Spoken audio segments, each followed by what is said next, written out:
nation. Hebrew kingdom building.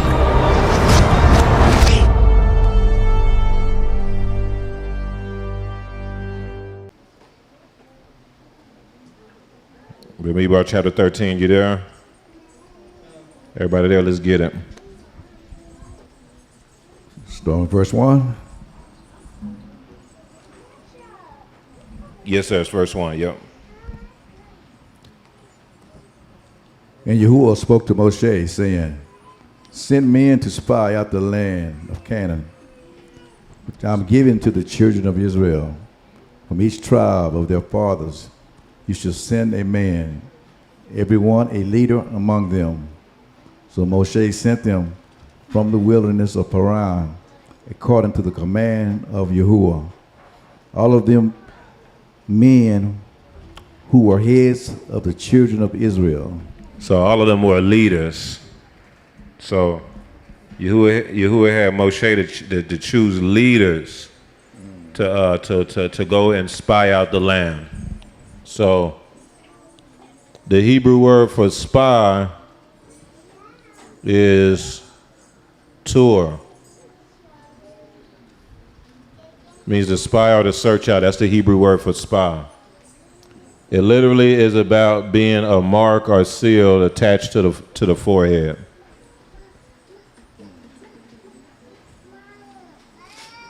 I think we talked about this a lot about the having the mark of Yahuwah or the mark of the beast. And y'all remember that? Remember we've been talking about that. We've been talking about this in Shavuot. But the mark of Yahuwah is based off of what? Based off of Shabbat, right? And somebody else said it. Torah. Man, let's see, got that one. All right now. So, yeah, I don't think that fan gonna work, y'all. It's gonna blow out the thing. It's about to blow out the things again. Nevertheless, the Hebrew word for spy is literally surrounding around a mark or seal on the forehead. So basically, this situation with them spying out the land was really actually going to determine who they are sealed to. If you have the mark of the beast on your forehead, or if you have the mark of Yahuwah. Remember, the mark of Yahuwah, not really both of them. Whether you have the mark of the Yahuwah or the mark of the beast is based off of, what did Nasita say? Torah. And that makes sense because Torah is just really the same, almost the same word as Torah, ain't it? Here's the Hebrew word for Torah. It's just Torah with a hey at the end. So y'all see how y'all can see that in the Hebrew. And Torah is pretty much almost the same breakdown. It's about the head being sealed by the Ruach HaKodesh. This is about a mark or a sign being attached to the forehead through the Ruach. It's about being sealed on the forehead through revelation or through the Ruach. You know what I'm saying? I get what I'm saying? That's Torah.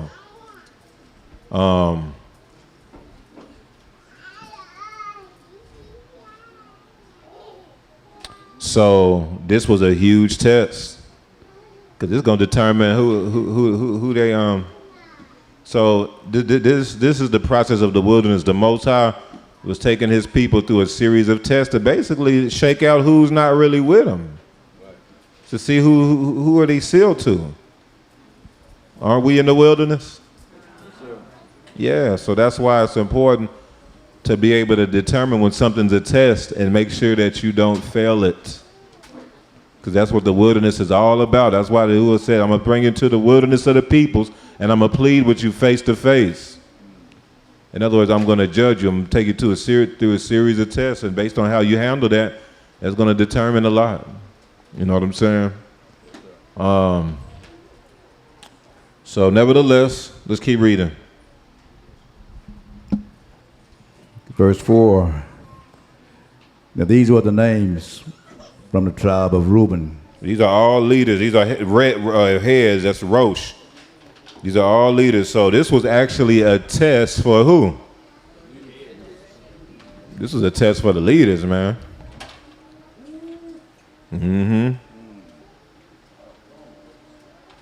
This was a test for the leaders. Yahuwah had Moshe to send out all the heads of the tribes of Israel. All the heads of each tribe had to go out and spy out the land. And I submit Yahuwah was testing them to see how they was going to act, how they was going to respond. Like, sometimes the Most High, he'll tell you to go do something just to see how you're going to respond to it. That's it. It ain't going to be no major blessing that you're going to get out of. When you go there, ain't going to be no major revelation. It's just how you go somewhere just to see how you go move in the situation.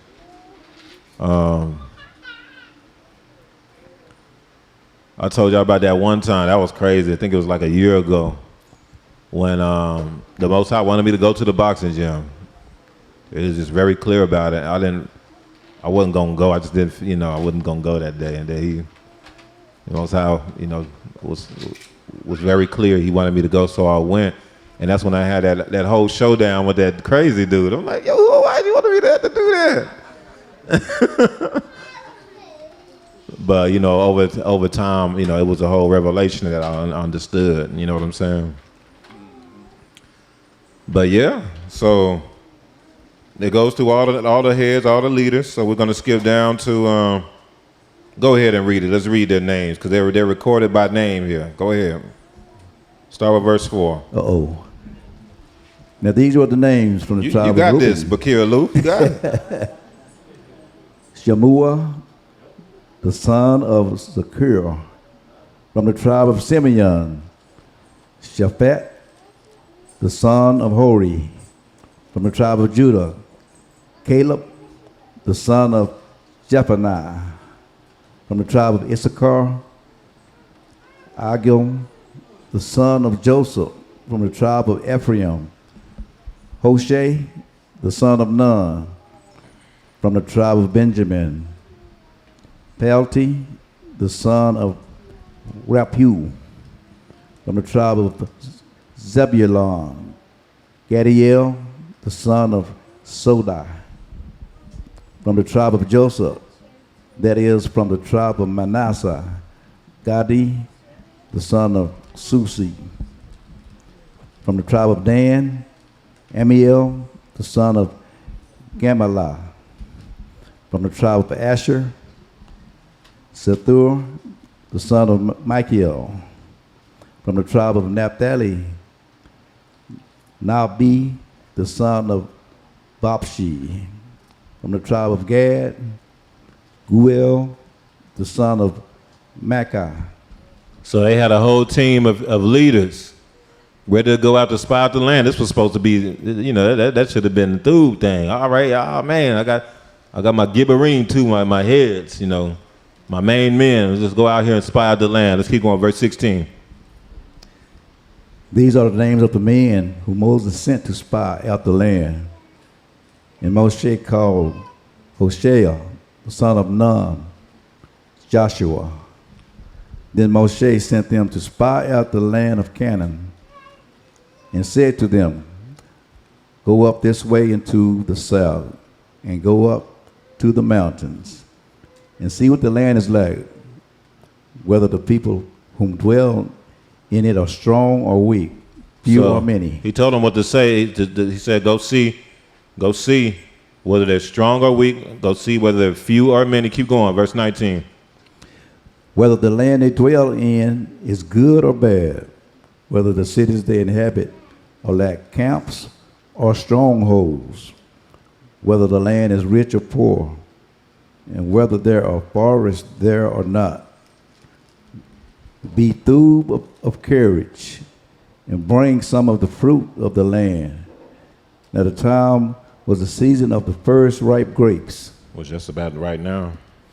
So they went up and spied out the land from the wilderness of Zin as far as Rehob, near the entrance of Hamath. They went up through the south and came to Hebron. Aman, Shishia, and Talmiah, the descendants of Anak, were there. Now Hebron was built 7 years before Zion in Egypt. Then they came to the valley of Eshcol, and there cut down a branch with one cluster of grapes. They carried it between two of them on a pole. They also brought some of the pomegranates and figs. The place was called the Valley of Eshcol, because the cluster which the men of Israel cut down there.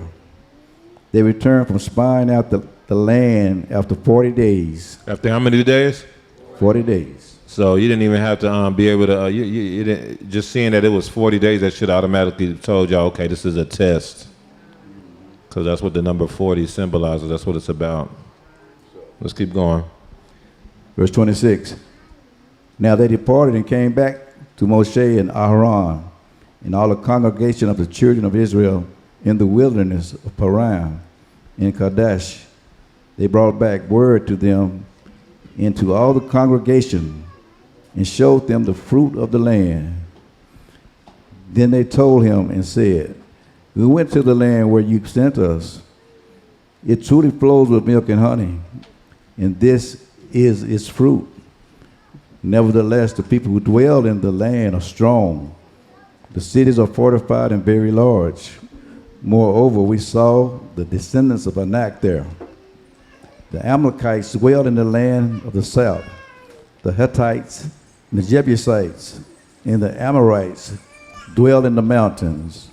And the Canaanites dwell by the sea and along the banks of the Jordan. So now they're giving an analysis of the what they during their 40 days of what they saw, what's going on. So they're spying out the land to bring back intelligence, right? To bring back intel. All right, so okay, down south you got the Amalekites or whatever, and over here you got the Canaanites dwelling here. It's getting intel, and it's supposed to be so you'll know how to move in and take the land. That's it. That was supposed to be the mindset. Let's keep going. Verse 30. Then Caleb quieted the people before Moshe and said, let us go up at once and take possession, for we are well able to overcome it. So Caleb, so the spies gave a report of everything. Yeah, it's a whole lot of people out there, man. They said, man, they got the giants out there. Their cities is fortified. These is battle-hardened people. They bigger than us too. And it probably caused a little bit of some fear to rise up, some little bit of an uprising, a little bit of a roar, like, because y'all got to keep in mind they've been wandering around the wilderness for about 2 years roughly at this time, maybe about 2 years, yeah. And it's time to go into the promised land. They at the edge. And it's pretty crazy, huh? And they didn't know what they were getting into. They were hoping that they can just go in and dwell in the land. Just go in and take the land. Hey, Yahuwah said we're going to get it. See, we be having in our mind, when Yahuwah said he's going to give us something, we have in our mind how it's supposed to be, though. How we going to get it. Well, if Yahuwah said we're going to get it, then it's going to be easy. Nope. Who told you that? You ain't say that. No, absolutely. Actually, you're going to have to fight tooth and nail for it. Actually, you're going to have to go against all odds to get the inheritance that Yahuwah said he's going to give to you. And he's still going to give it to you, but you're going to have to take the land, though. You're going to have to fight. You're going to have to go to war. You're going to have to be diligent. You're going to have to be zealous about Yahuwah's promises in order to get this land. This ain't going to be no walk in the park.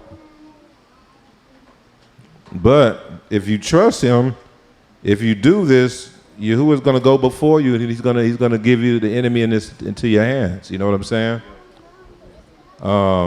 So the uproar came, and Caleb, I could see Caleb. Wait, hold on, y'all, hold on, quiet, hold on, hey. Caleb from the tribe of Yehuda. He's from the biggest tribe, so they respect Caleb. Hold on, man, hey.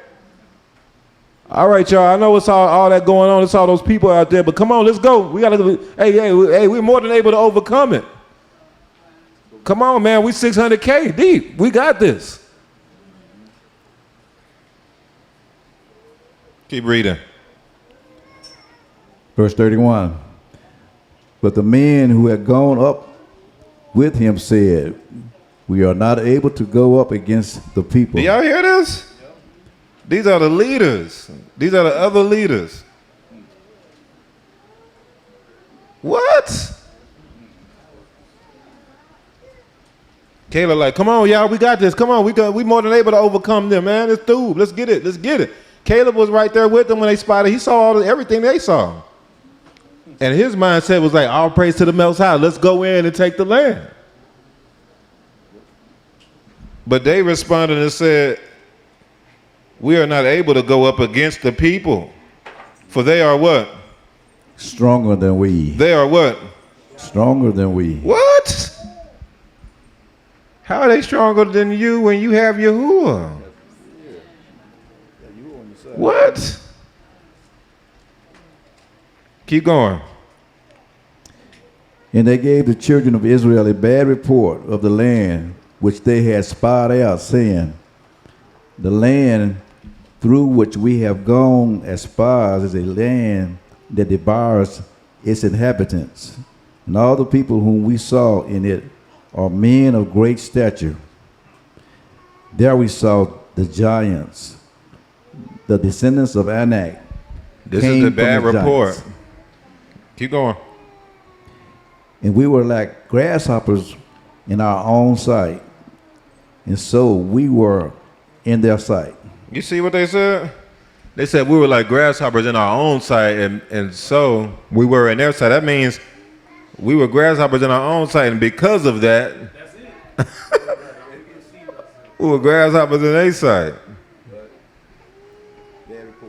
When you're supposed to be kiboshing the enemy, see what they're saying is that they can kibosh us, they can crush us. You see what I'm saying?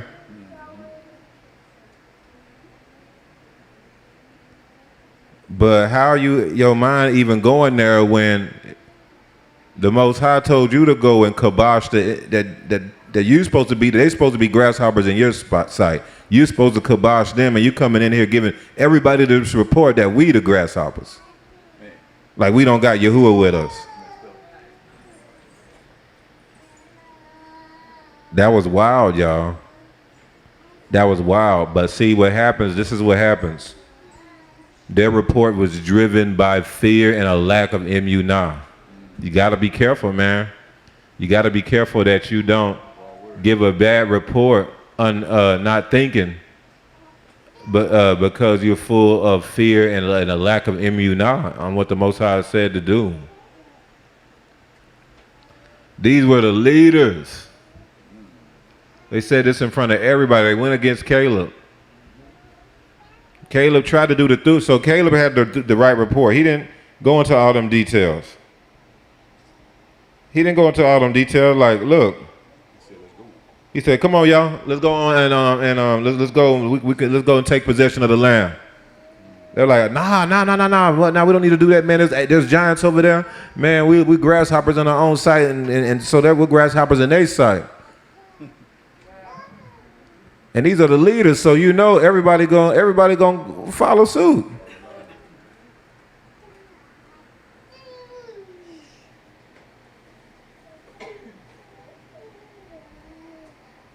Read verse 32 again.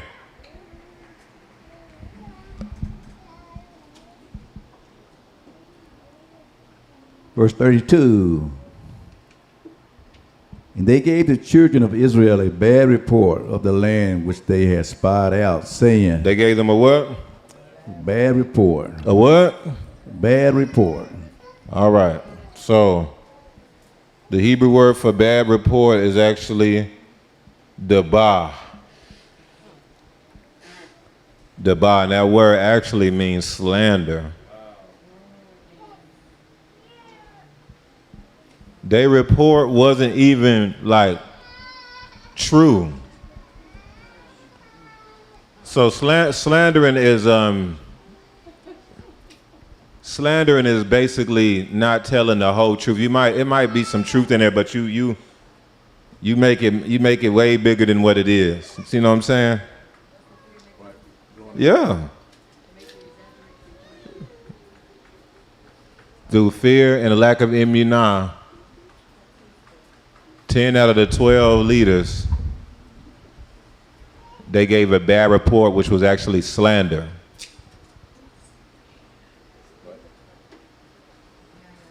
They wasn't telling the truth. Number one, we wasn't no grasshoppers in their sight. Nah, man. No, they the grasshoppers, man. We need to go and kibosh them. Do you know that the Most High will go before with a malak and just straight literally, totally obliterate them? What are you talking about? What are we doing here? It ain't like Yahuwah didn't say he wasn't going to be with us. He wasn't going to go and go before us and fight for us. You acting like Yahuwah ain't with us. Y'all know Yahuwah just a year ago destroyed all of Mitzrayim. Like, what are you talking about? What are we doing here? But I submit, because the expectations was different than what they thought. They thought they would just be able to, it's supposed to be easy if Yahuwah said he's going to give it to us. And it wasn't easy. It was something where you're going to have to fight. You're going to have to, it's going to be a lot. It's going to take sacrifice. And a lack of immunah, and a lack of being able to zakar. All you had to do was think about Mitzrayim. All you had to do. But they couldn't do it. So when it says they gave a bad report on the land, they wasn't even being like all the way 100. You know what I'm saying? Like they said some truths, but it's almost like they just blew it up because they just didn't want to do it. So they blew it up more than what it really was. You see what I'm saying? Yeah, the land, it devours its people. You know what I'm talking about? Nah, that ain't nah. So it was like they were doing it on purpose. You ever dealt with somebody who don't want to do something? Yeah. So they'll come up with anything. They'll just say anything. You know, you get your ark or whatever. Be like, all right, man, come on, let's go. Remember we said we're gonna go. And the ark changed his mind, but he don't want to just say I changed my mind. Oh man, you know what, man? Man, cause my wife, you know what I'm saying? You know, cause what you say, babe? Oh yeah, cause my wife, man. You know, man, my bad. You know what I'm saying? Oh, no worries. I know she'll be cool with it. Yeah, cause I talked to her yesterday. She said she wanted you to go. Yeah, let me call her. Oh, well, but you know what I'm saying? She changed her mind. Well, let me give her a call. Oh, no, you know what? Because her phone died. You feel what I'm saying? So don't even worry about it. You know, we're gonna make it happen maybe next time. Okay? Maybe you just be like, take a rain check. Somebody really don't want to do something, boy. They'll lie, boy.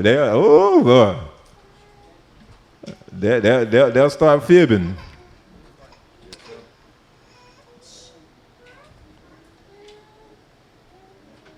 And this is how they moving. Oh man, we was grasshoppers in they sight. Oh no, the land, it eats up people. Hey y'all, look, the land, it devours its inhabitants over there. Like, look, no, we ain't trying to do that. Everybody's scared now.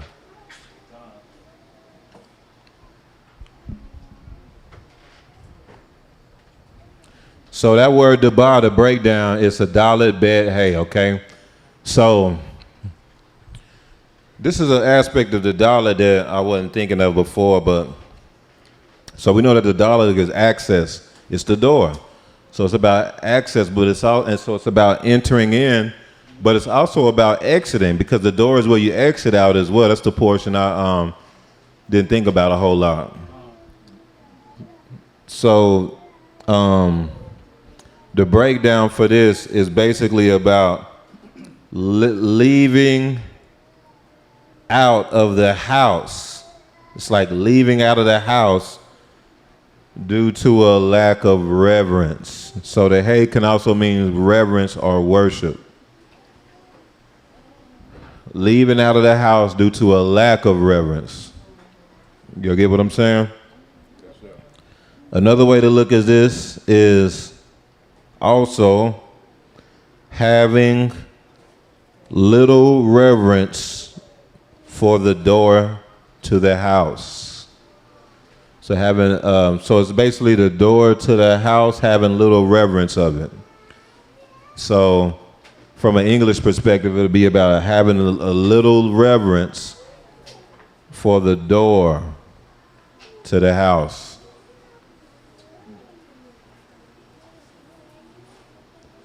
The door would be like Yahusha. The door would be like Moshe, right? He's the door to the nation. He's the door to the nation in the book of Shemot. He's the way in. You see what I'm saying? It's like Yahusha said, I'm the door. Like Yahusha's the way in. It's basically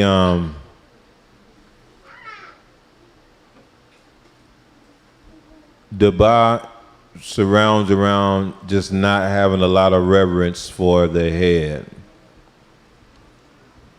Not having a lot of reverence for the door.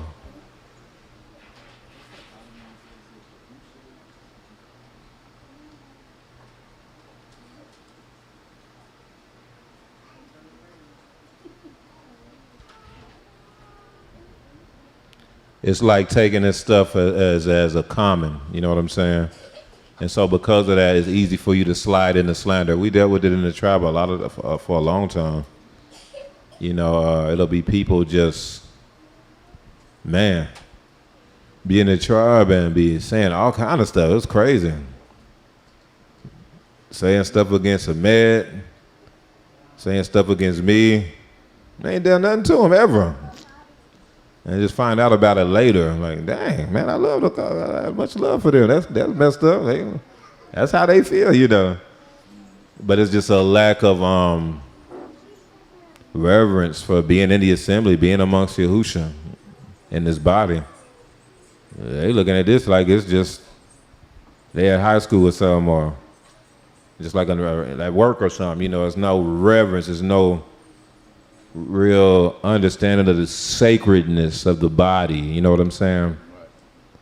And so that's why it's easy when that's the issue to veer into the slander and the evil report. Why do you think the other leadership end up doing that? And see, the people who have a lack of reverence for the door have a lack of reverence for the heads. It's because they are not marked by Yahuwah. They have the other mark. You see what I'm saying? They're not covered. That's why. They're not covered.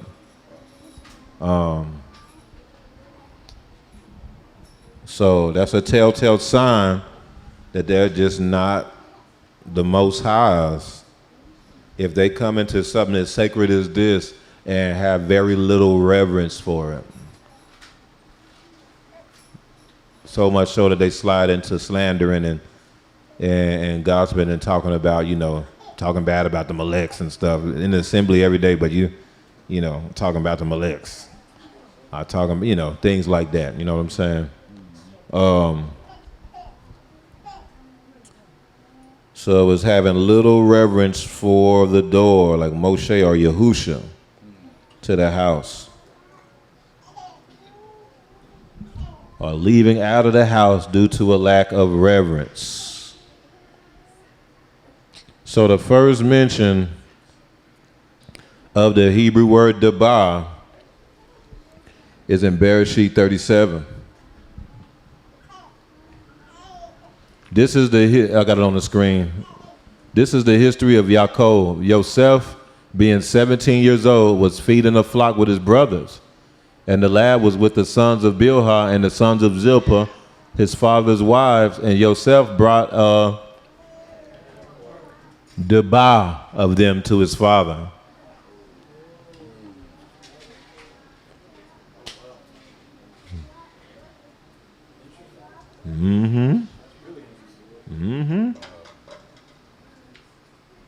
I submit to y'all that Yosef was not supposed to, that was not through for him to do that, y'all. There is nowhere, and you can look every time that word is mentioned in the scriptures, it is never mentioned as a positive thing. Not one time.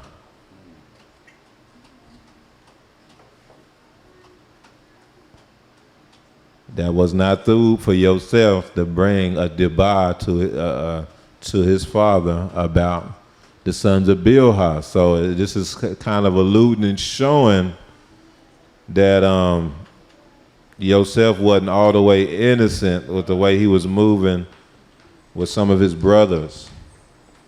And it might have been a thing between him and especially the handmaiden children. You see what I'm saying? Like yeah, it might have been a thing like, man, y'all ain't even, man, you know. Because then that led to the dream. You see what I'm saying? Oh, yeah, y'all gonna be bound down to me. But, man, I always thought that was a Thub thing when he did that. That he was, you know, I always thought he was just reporting to his dad, you know. But now the Hebrew word is a debah. So he was actually, it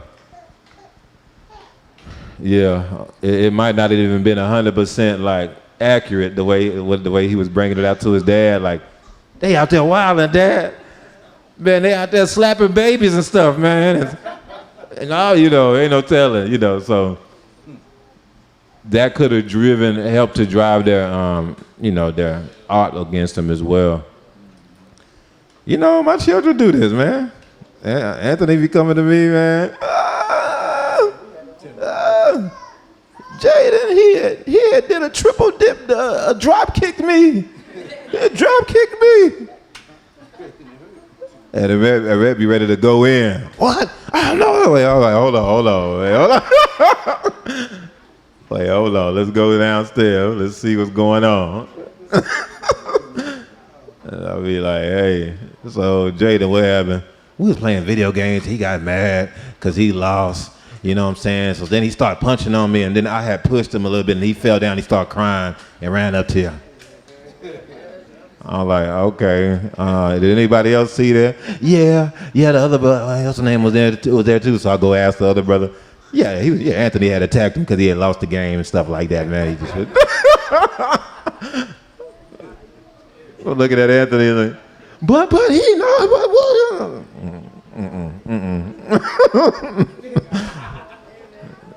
When it be the youngest, they be doing that for real. They be doing that.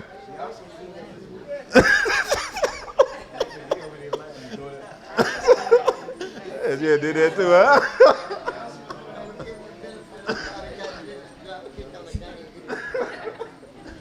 But that's probably what Yosef was doing, you know what I'm saying? He was like, man, look, they wilding out there. He was stretching it too, boy, stretching it. But they already don't like each other.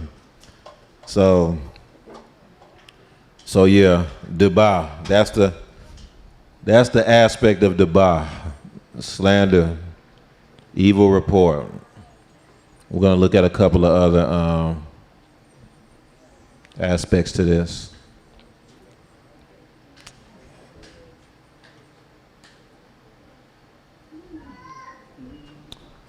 All right. I think that's LaShawn. Let me see if that's debah. Can't remember.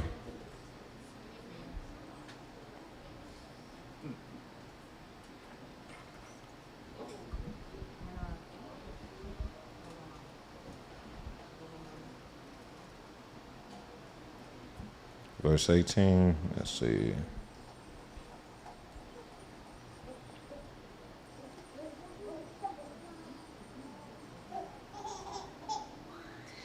Yep, this is debah. Okay. All right, Proverbs 10:18. Whoever hides hatred, this is a big one because this is what we've been dealing with. Whoever hides hatred has lying lips. And whoever spreads slander, that's debah, is a fool.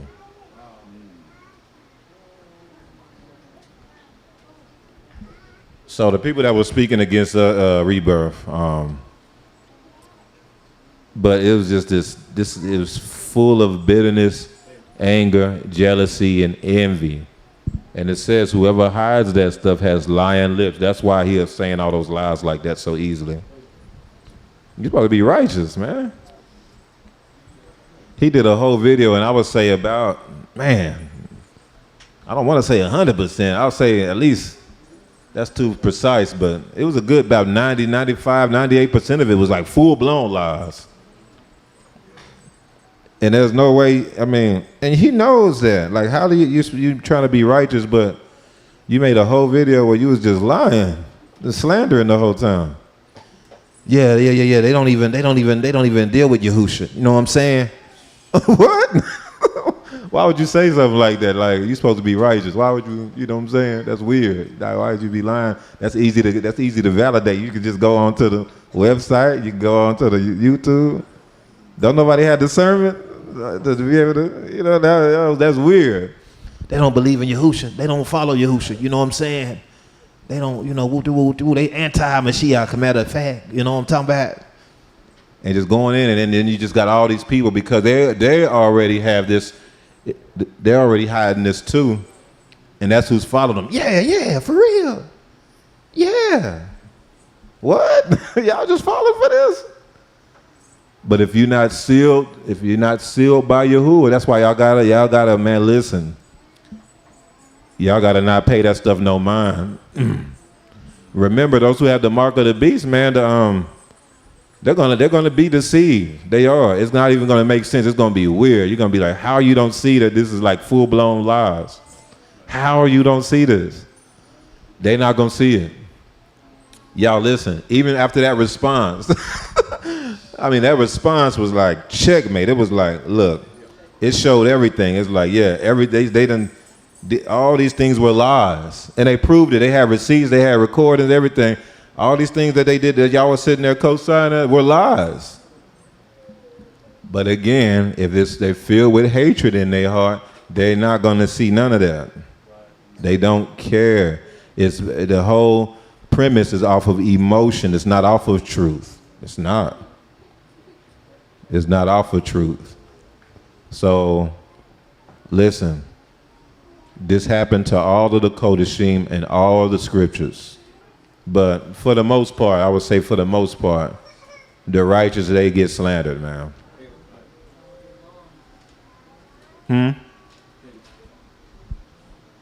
Because that's Hasatan's, that's his major weapon against the Kodashim, is by trying to drum up lies, drum up some sort of slanderous campaign to come against them, some sort of false words to come against them. You see what I'm saying? So it's interesting. I thought that was very interesting, Uriel's vision about her burning up those words. I was like, oh snap, I'm gonna be talking about this today. Yeah, fire of Alua. So yeah, just keep that in mind though. All right.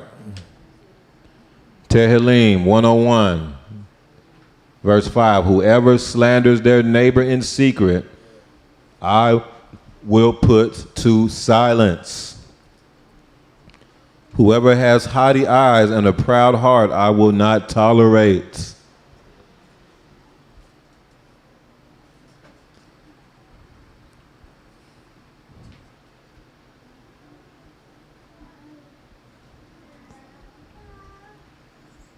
Philippians chapter 2, verse 14, do everything without grumbling or arguing, so that you may become blameless and pure, children of Alua without fault in a warped and crooked generation. Then you will shine like the sun.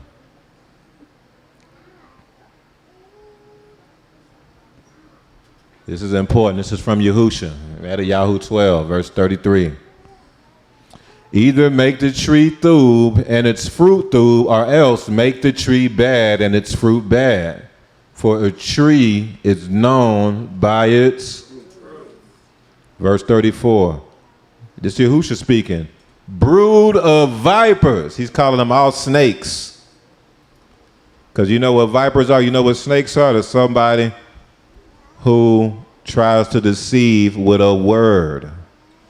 It's somebody who tries to kill with their mouth, who tries to strike with their mouths. That's why Yahushua was calling them a brood of vipers, because they were full of slander, envy, jealousy, and hatred. You see what I'm saying? Brood of vipers, how can you, being evil, speak through things? For out of the abundance of the heart, the mouth speaks.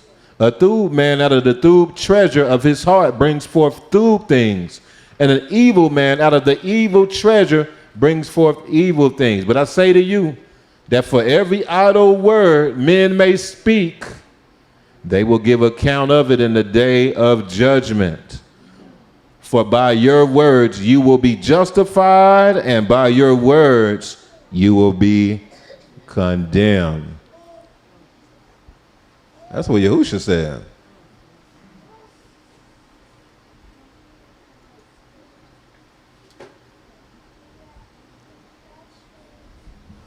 For someone to not, like, listen, for someone to have that little reverence, that little reverence for the Most High, to where you can so quickly just spout lies against somebody without batting an eye.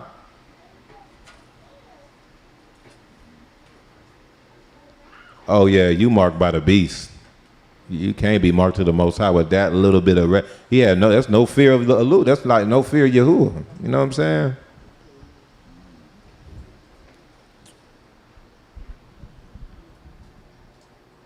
Let's look at some other stuff. So, for the word for spy is tur. It's a mark attached to the head, or a sign attached to the head. Whether you mark with Yahuwah or you mark by the beast. Y'all know that literally there is a religion where they literally actually put a tav on the forehead.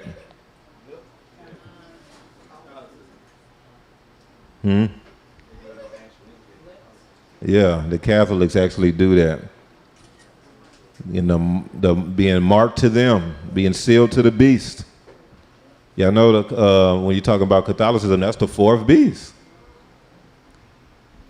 And they literally mark you on your forehead.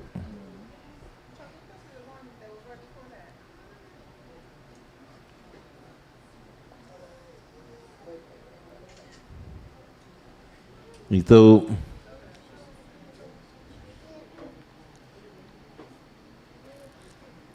All right. We're going to look at a few more scriptures. So pull out your scriptures. Let's go to Mattheyahu, Bakir Aluf. Let's go to Mattheyahu chapter 5, verse 11.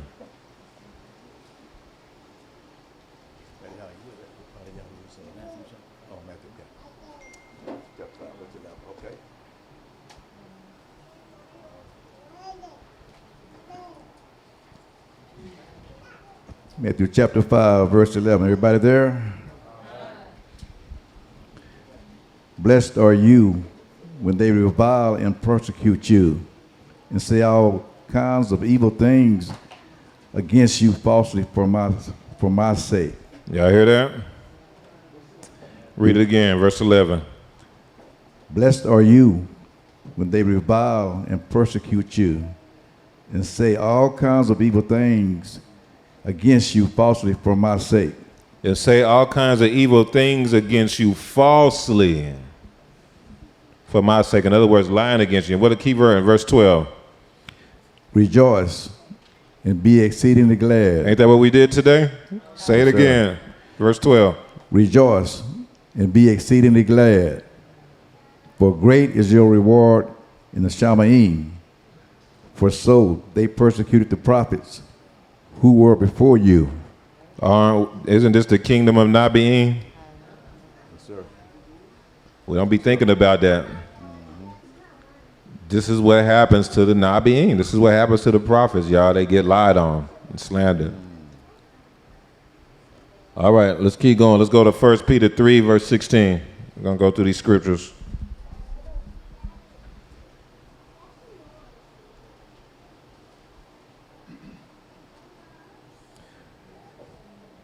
First Peter 3, verse 16. Everybody there? Having a good conscience, that when they defame you... Start with verse 15. My apology. Okay. But sanctify Yahuwah allure in your hearts, and always be ready to give a defense to everyone who asks you a reason for hope. Who asks you the reason for the hope that is in you with meekness and fear. Having a good conscience, that when they defame you... That when they do what?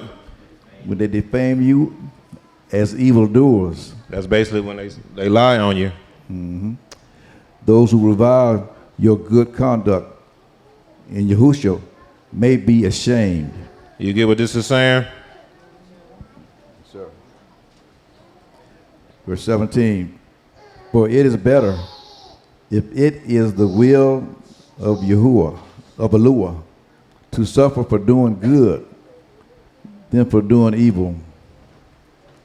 So y'all, this is a time to rejoice.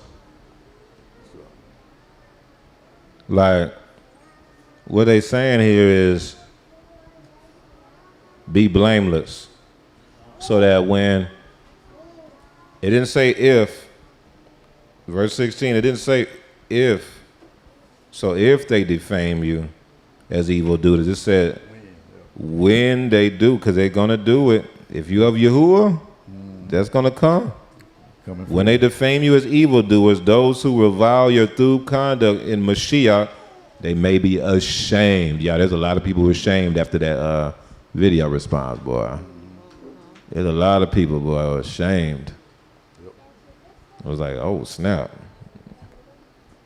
Let's go to 1 Peter chapter 2, verse 1. So we're going to go back one.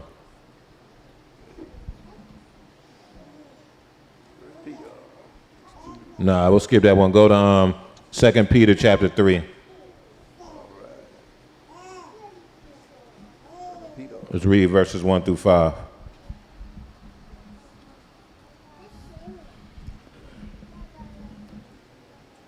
Beloved, I'll now write to you this second. 2 Peter chapter 3. Yeah, yes, sir. My apologies. 2 Timothy chapter 3. I said the wrong one. My apologies.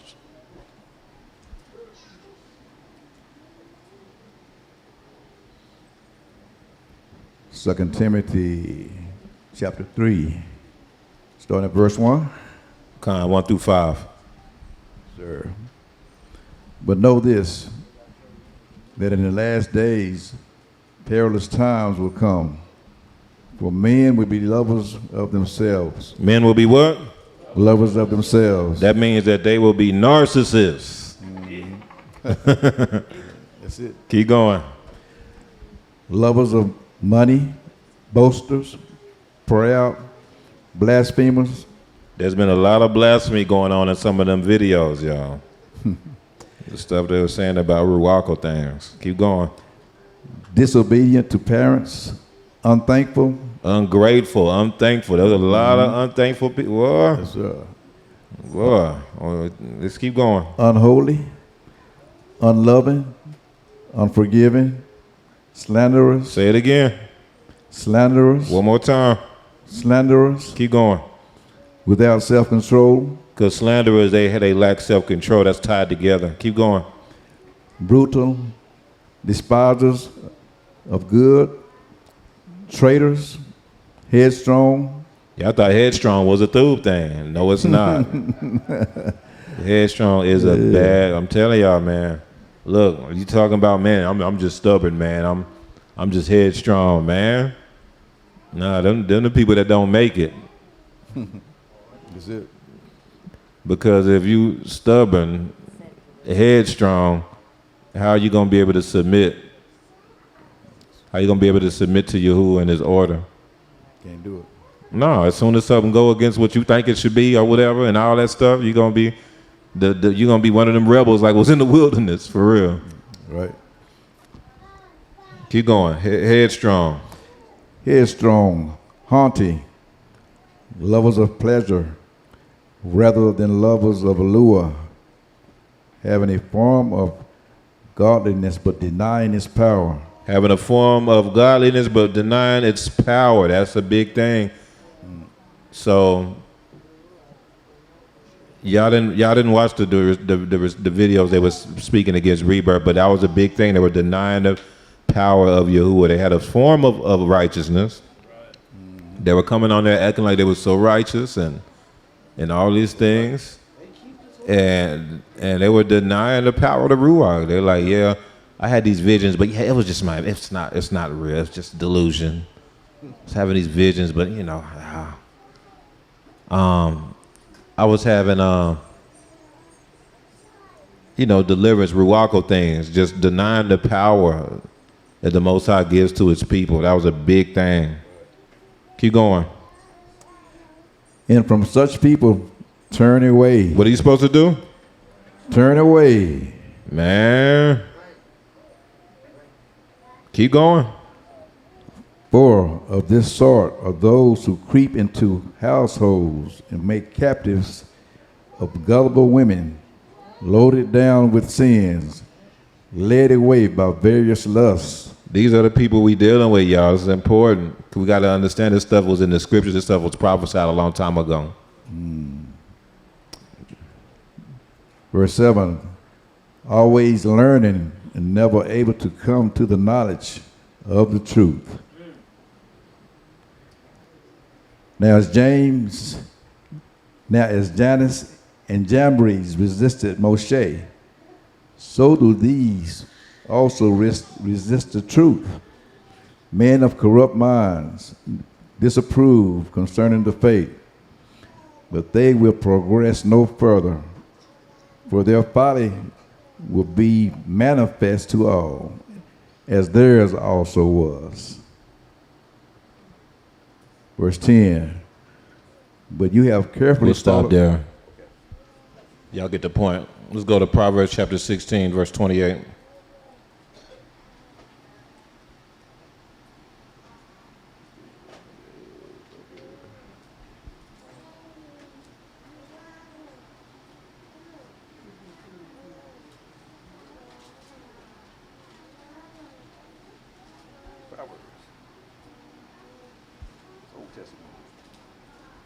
Proverbs 16, verse 28.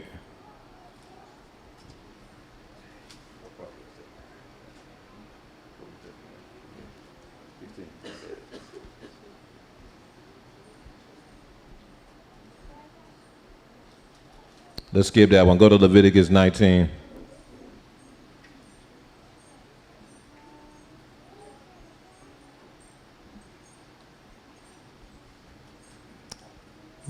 Leviticus 19. You shall keep my statutes. You shall not let your livestock breed with another kind. Leviticus 19, verse 16. My apologies, verse 16. You shall not go about as a talebearer among your people, nor shall you take a stand against the life of your neighbor. I am Yahuwah. So listen, this is the discernment you got to use. If somebody say they all about Torah and they all about Yahuwah, but they're doing these things, that's showing you they not really what they saying they are. You shall not go about as a talebearer or a slanderer among your people. You shouldn't do that. Nor shall you take a stand against the life of your neighbor. In other words, lie on your neighbor in a court for bear false witness. I am Yahuwah. Go to Colossians chapter 3, back to the Brit Hadashah.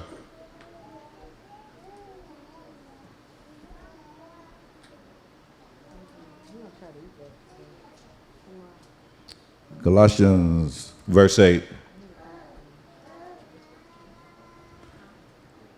But now you yourselves are to be put off all these: anger, wrath, malice, blasphemy, filthy language out of your mouth. Do not lie to one another, since you have put off the old man with his deeds. Don't do that. And have put Very on clear. Very, very clear. Ephesians chapter 4, verse 31.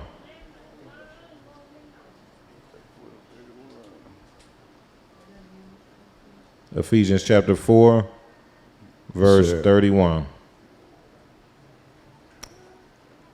Let all bitterness, wrath, anger, clamor, and evil speaking be put away from you. Let that stuff be put away from you, man. All bitterness, wrath, anger, evil speaking be put away from you with all malice. Yes. Verse 32.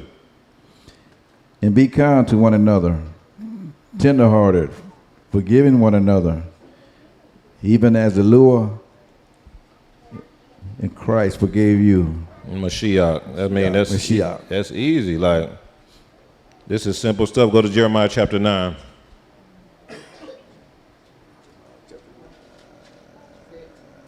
Jeremiah chapter 9, verse 4.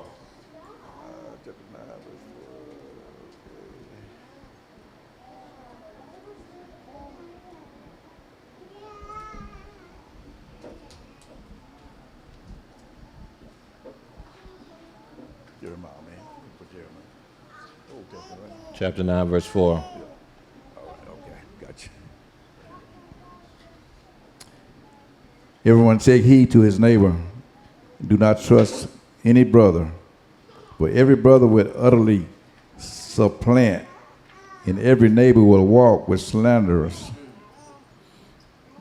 Everyone will deceive his neighbor and will not speak the truth. Y'all see this?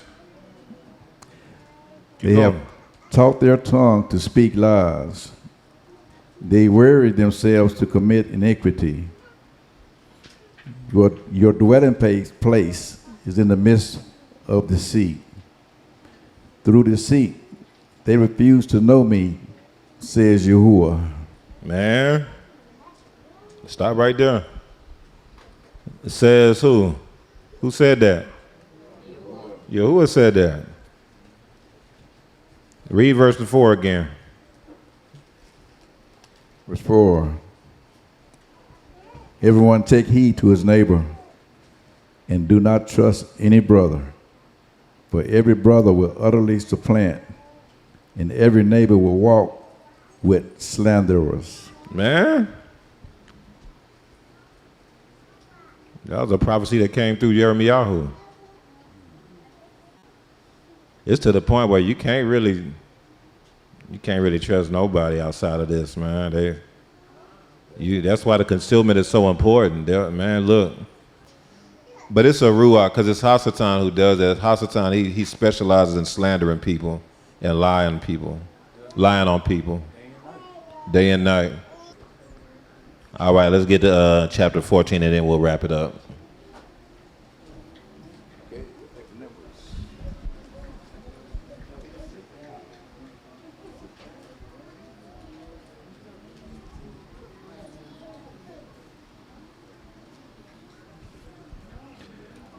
Okay, Numbers 14. All right, so remember, we're continuing. So we understand now the bad report, it wasn't just a bad report. It wasn't, so the bad report, the word for it's slander. You're not even telling the whole truth. You're stretching it to get your agenda done. Not only that, it's all about perspective too. If you don't have a proper perspective on things, you can find yourself giving a bad report. Yahuwah can be blessing you and doing everything for you, but if your perspective ain't right, you'll look at it as a curse. And then you can find yourself giving a bad report and offending Yahuwah. You see what I'm saying? Just because you come in with a whole wrong perspective than what you should. And again, that comes from being unthankful, ungratefulness, not zakarin, and things like that. All right, so let's read verse 14, verse 1. Let's go. Chapter 14, verse 1. So all the congregation lifted up their voices and cried, and the people wept that night. All the children of Israel complained against Moshe and Aaron. So Now, because all those leaders gave that report, all that caused the whole nation to start speaking against Moshe again and Aharon. And let's look at what the congregation said. Keep going. And the whole congregation said to them, if only we had died in the land of Mizraim, or if only we had died in this wilderness. Why Now, has they spoke that on themselves. Y'all see that? That's why you got to be careful what you're saying. Verse 3. Why has Yahuwah brought us to this land to fall by the sword, that our wives and children should become victims?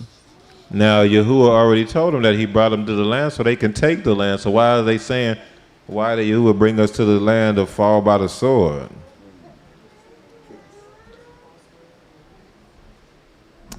That's a through point. False word from the leaders. Also, because of the lack of immunah, y'all know that immunah is the shield to quench what? The fiery darts, to quench the false words.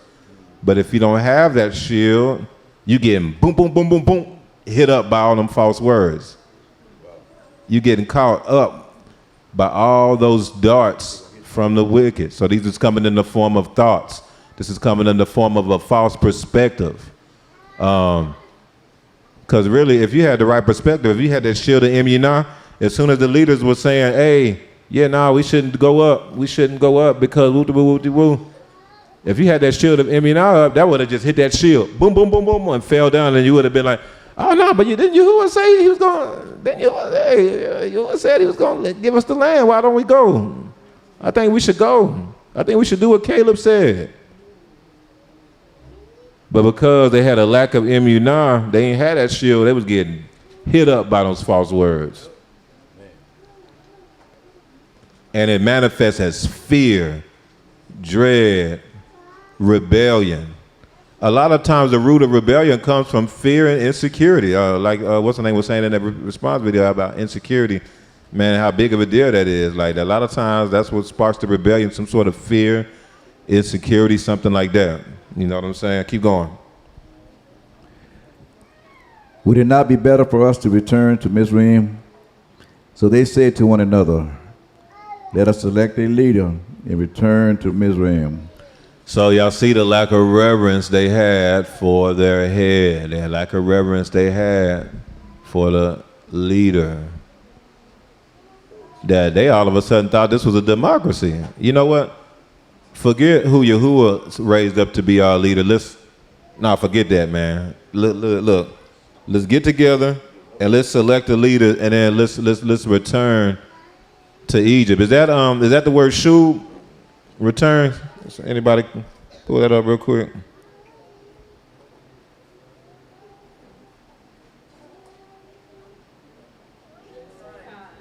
It's shub. So that's something, y'all know shub also means like repent. So it's like, man, let's go and repent to Egypt. Let's go over there and say sorry. Sorry, y'all. Master, we'll be a slave over here.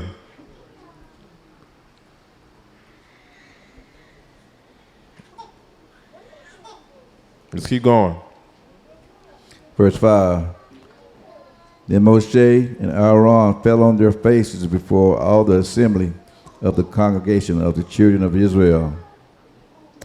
But Joshua the son of Nun and Caleb the son of Jephunneh were among those who had spied out the land. That means they were a tour as well, but they were sealed. They had the seal. They were spies too, but they were marked by Yahuwah. Mm-hmm. So they had that shield of Emunah. That ain't affect them. What? That ain't affect them. A lot of y'all, the reason why y'all even still here, why y'all made it this far, is because of your Emunah. The reason why a lot of people didn't make it this far is because of their lack of Emunah. It's just a lack of belief. Let's keep going. But Joshua the son of Nun and Caleb the son of Jephunneh who are among those who have spied out the land tore their clothes. So tearing your clothes was a form of mourning back then. So that was showing how upset they were. Could you imagine? Could you imagine? Y'all are at the edge of the promised land. You're there. And Yahuwah said to spy out the land, and you excited. You're like, man, it's finally time to go into the promised land. And everybody's saying, no, we don't need to do that. We too scared. Man, that's crazy. For real. So they tore their clothes. They was upset, man. And not only that, the whole nation is ready to turn on Moshe. Basically turn on Yahuwah. They're like, let's go back to Egypt. They can't take the land. They need all the nation to take the land. They don't really. Yahuwah will do anything, but you know, generally the idea is okay. We got 600,000 soldiers, man. We did the census. We know we got 600 trained ready for war. 600,000. 603,550. And now they all scared, talking about they don't want to go. We've been roaming around this wilderness for 2 years. We finally at the edge. It's finally time to take the land. And now y'all tripping? So they tore their clothes. Verse 7. And they spoke to all the congregation of the children of Israel. So they tried to do a sermon. So they tried to speak. They tried to do it. They tried to preach. They tried to do a sermon about why we need to go ahead and do this. Let's see what happened. They spoke to all the congregation of the children of Israel, saying, the land we passed through to spy out is an exceedingly thub land. This is the report that all 12 should have gave. Right. This is what they should have told the people. Keep going, verse 8. If Yahuwah delights in us, then he will bring us into this land and give it to us, a land which flows with milk and honey. Only do not rebel against Yahuwah, nor fear the people of the land. Nor do what? Nor fear the people of the land. This is showing you that that's what was driving this rebellion was fear. Let's keep going. For they are our bread. They are our what? Our bread. Y'all see this? This is the report that should have been given. See, the others said, oh, no, we like grasshoppers in their sight. But Caleb was like, oh, no, that's food to us. They food. They were saying, oh, man, they'll devour us. They devour the people of the land. The land devours the people who go there. Caleb like, oh, no, they are bread. We'll devour them. Nah, we'll devour them. That's what he said. Nah, this is light work, man. This is bread to us. This is the report they were supposed to give.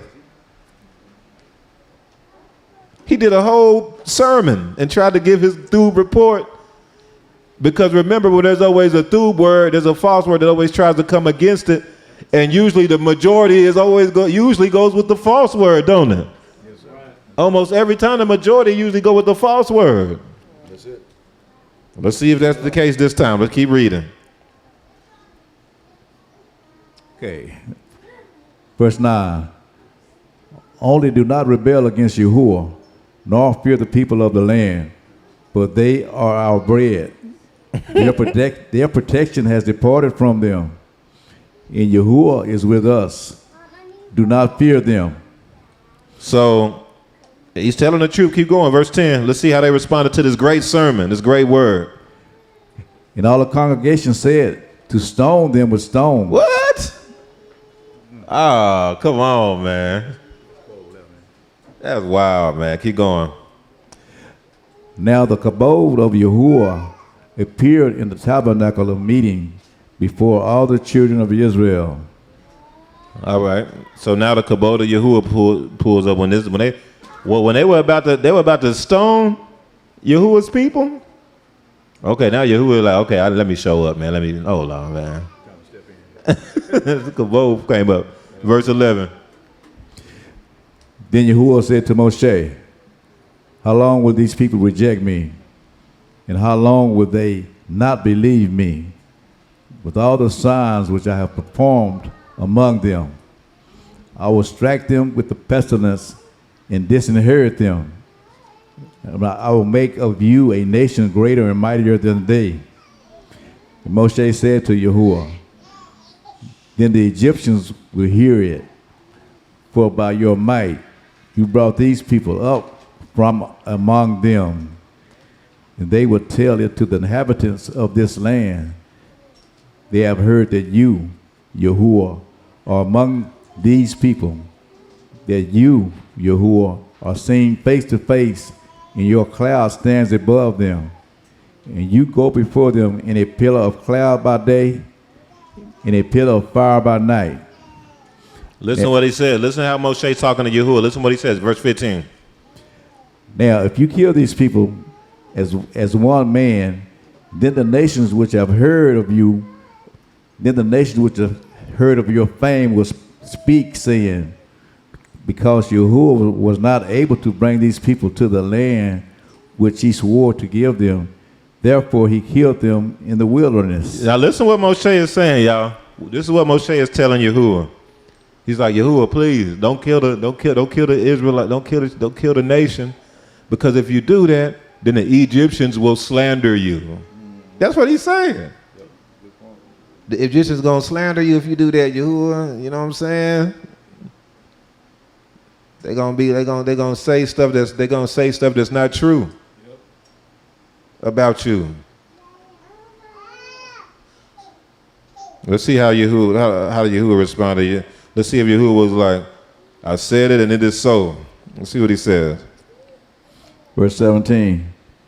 And now I pray, let the power of my Adonai be great, just as you have spoken, saying, Yahuwah is long-suffering and abundant in mercy, forgiving iniquity and transgression.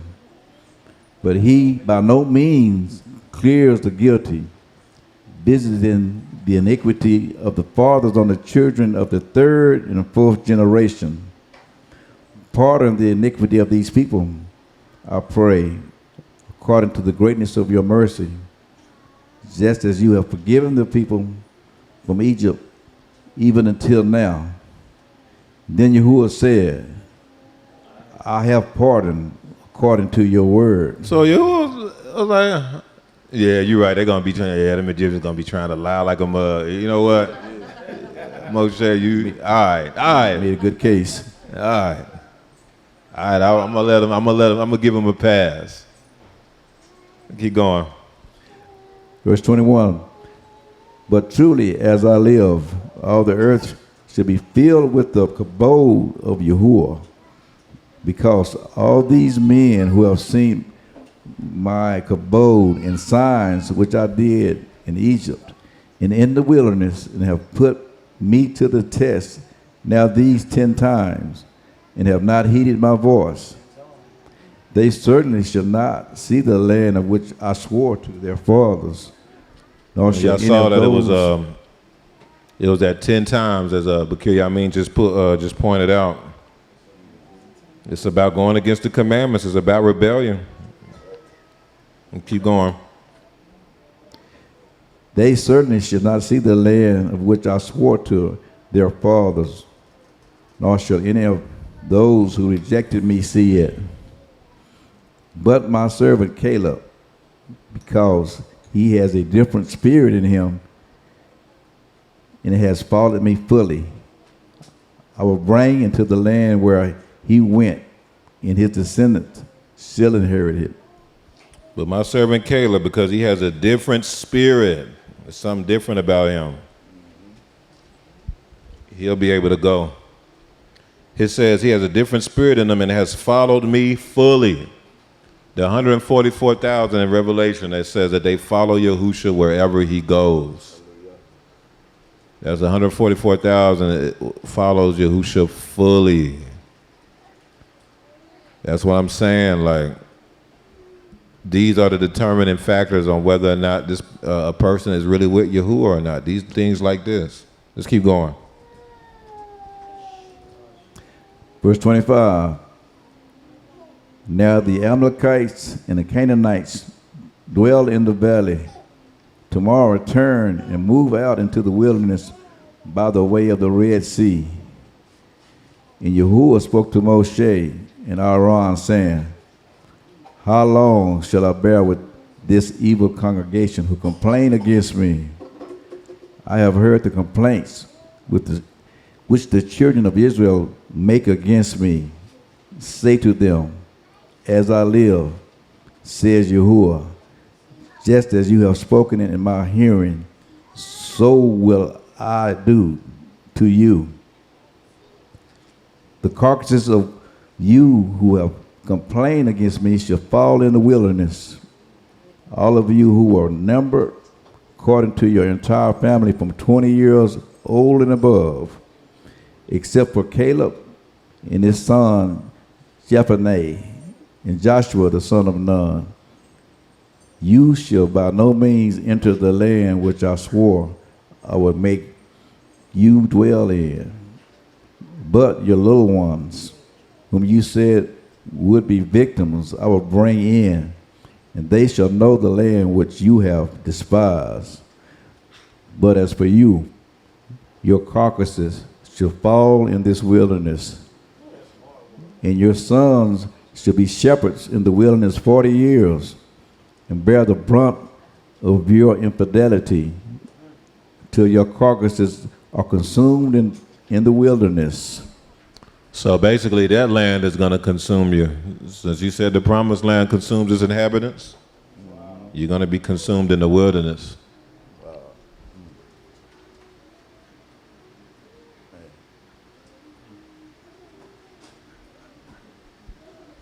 Let's keep going, verse 34. According to the number of the days in which you spied out the land, 40 days, for each day you shall bear your guilt 1 year, namely 40 years, and you shall know my rejection. So that's what that's the sentence that was laid out, was based on the amount of days they were spying out the land. That was a huge test that they failed, huge. But Yahuwah, he covered Caleb and Joshua since they passed the test. They did. Now, they wasn't able to go into the promised land until they were pretty old, but they made it. You know, you keep reading the book. They made it. They was in their 80s or something like that, but they made it. Right. They passed the test. Let's keep going. Verse 35. I, Yahuwah, have spoken this. I will surely do so to all the evil congregation who are gathered together against me. In this wilderness they shall be consumed, and there they shall die. Now, before I read this, now you thought that, you know, I thought he was gonna, I thought he was gonna get the leaders a pass too. You know what I'm saying? Read verse 36. Now the men whom Moshe sent to spy out the land, who returned and made all the congregation complain against him by bringing a bad report of the land. Those very men who brought the evil report about the land died by the plague before Yahuwah. Man, look, they did not get a pass. They did not get a pass. Like Moshe, look, I'm gonna give them a pass, but them leaders who came and was speaking like that, they gotta go. Verse 38. But Joshua, the son of Nun, and Caleb, the son of Jephunneh, remained alive of the man who went by to spy out the land. All right. So, and then after that is when they decided they wanted to try to go back to war. They were like, yo, no, sorry, Most High, we're going to do it. Come on, let's go take the land. And then they went and tried to go against the Amalekites and got driven out. Got whooped. Oh. Okay. Got whooped, y'all. Let's go to chapter 15.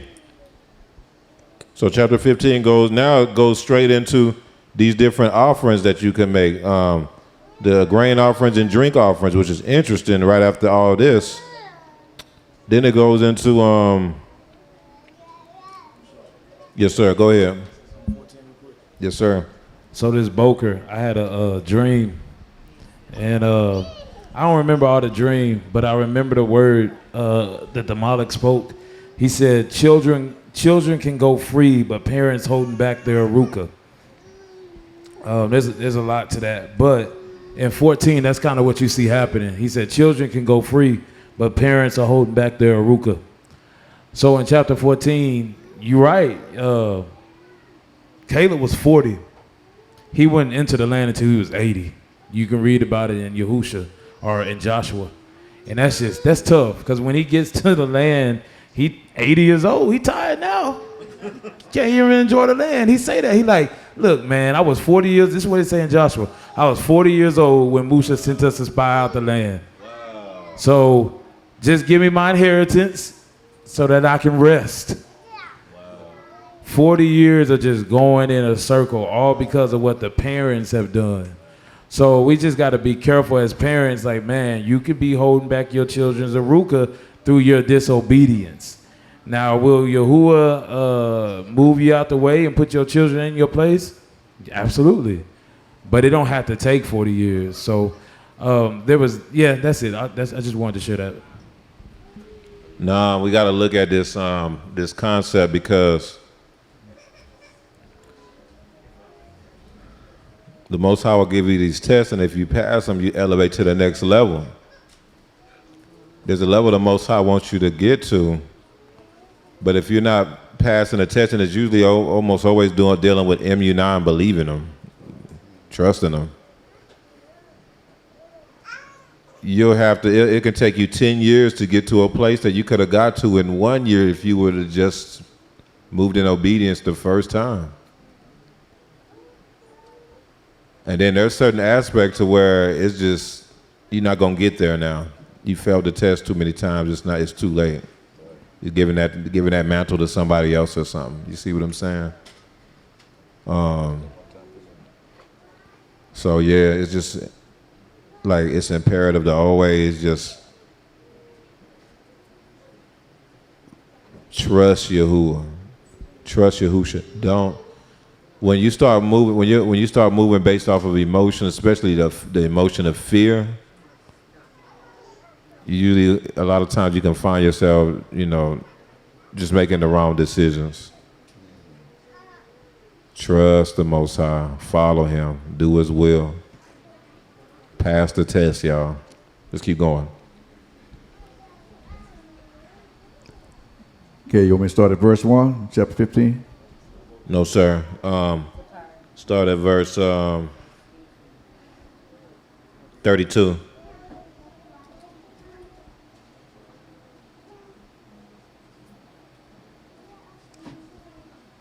Verse 32. Now, while the children of Israel were in the wilderness, they found a man gathering sticks on the Sabbath day. And those who found him gathering sticks brought him to Moshe and Aaron and to all the congregation. They put him under guard, because it had not been explained what should be done to him. Then Yahuwah said to Moshe, the man must surely be put to death. All the congregation should stone him with stones outside the camp. So, as Yahuwah commanded Moshe, all the congregation brought him outside the camp and stoned him with stones, and he died. Remember, you're not supposed to kindle a fire on the Shabbat. You're not supposed to kindle a fire on the Shabbat. And so he was gathering, it says sticks in English, but that's etz, so it's probably wood. Like, it's the same thing. But, when you see, in English, when you see the word sticks, you think of like twigs or something. And he was probably gathering wood. And there's this,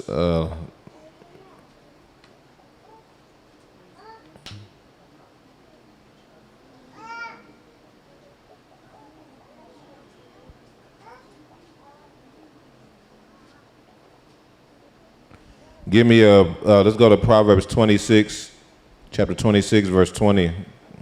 Proverbs chapter 26 and verse 20. Mishli.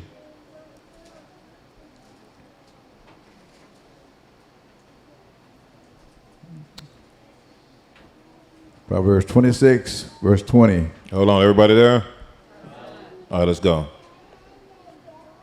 Where there is no wood, the fire goes out. So where there is no wood, the fire goes out, right? Yes, sir. Keep going. And where there is no talebearer, strife ceases. Where there is no talebearer or slanderer or gossiper, strife ceases. So as you see here in Proverbs, they call it a parallelism when it's two verses, but they both mean the same thing. So what it's showing you is that wood and the fire is related to strife and slander or gossip. So remember, all this stuff just happened, y'all, where these people were coming against Yahuwah, coming against Moshe. They were slandering, they were deba. And then you got a dude, the next chapter goes tries to gather wood and the reason why you gather wood is for the fire, right? And he was doing it on the Shabbat. There's a scripture in the Torah in Exodus that say you shall not kindle a fire on Shabbat. I submit that is related to slander, ruachali. It was almost symbolic, like that ox, man, he was still trying to keep, he was trying to keep the fire going. Even though they were supposed to move forward, Moshe interceded, Yahuwah said he forgave them, things like that, they were supposed to move forward. He wanted to keep the fire going. Like, oh man, it's Shabbat, I'm gonna gather some wood.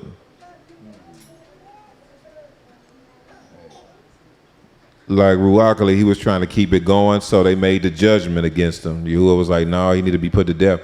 I really believe they was probably like astonished, like, what? Put to death? Gathering sticks? Hey, may your will be done. But it's probably deeper, because it goes back to the wood and not.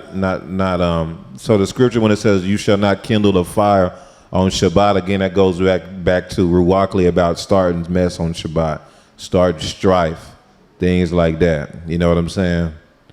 So anyway, that's another aspect. Let's keep reading on Numbers 14. Numbers 15, total.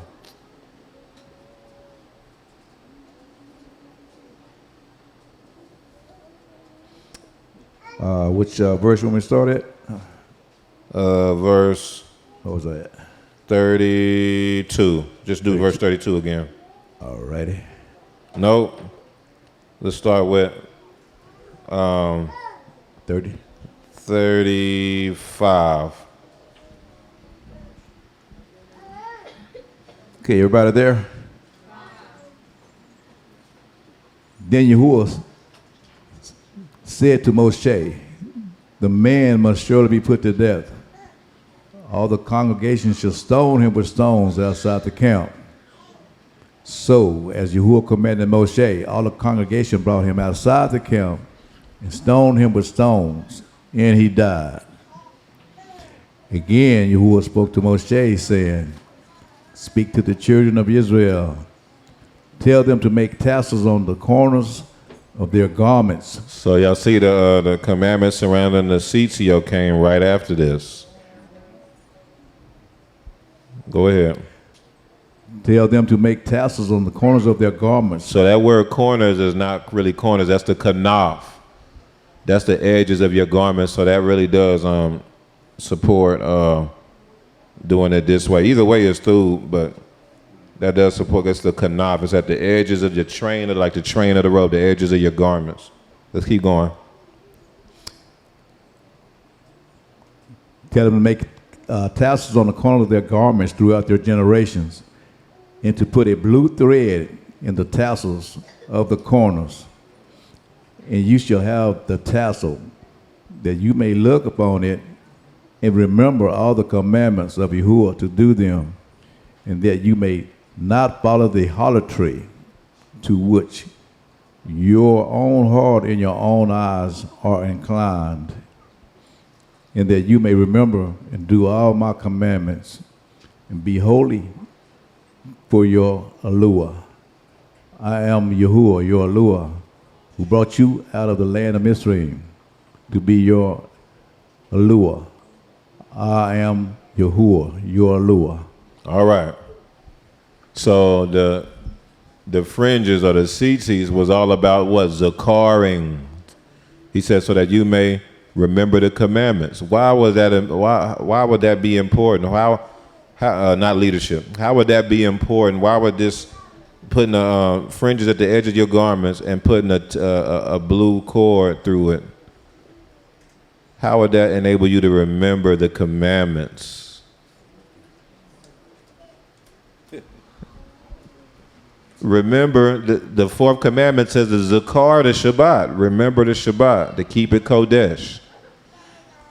Keeping it holy means that you are reverencing it. See, the issue all throughout what we read through this Torah portion was a lack of reverence for the things of the Most High. That's why they were so quick to be able to slander. That's why they were so quick to go against leadership, go against the heads. That's why even the leaders were so quick to go against the leadership.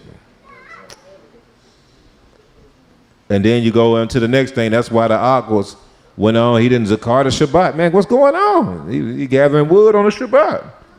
Which I submit is more than that. It was about, starting more strife, keeping the fire going, kindling the fire, keeping the slander going. Because we just saw all throughout the Torah portion, it was about slander, slander, slander, deba, deba, deba. And we read in Proverbs, it says the wood and the fire is associated with somebody slandering and causing strife, talebearing. And right after all that slandering was going on, you had a dude that tried to get the wood for the fire. You see what I'm saying? So anyway, all praise to the Most High, though. That's just basically it in a nutshell. We just want to make sure that we don't fall into that. We got to be blameless so that when the people on the outside, they resort to slander, they will be put to shame. But the way for that to happen is for us to be blameless. This is Abraham's bosom. We knew this was going to happen because outside of the gates is Sheol. Amara was just talking about what she was dealing with when they went to 6th Street. But they was through because this is Abraham's bosom.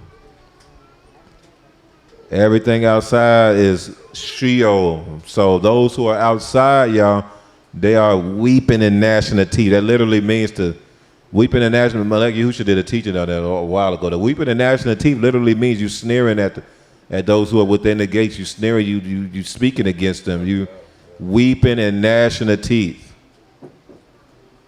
Hallelujah.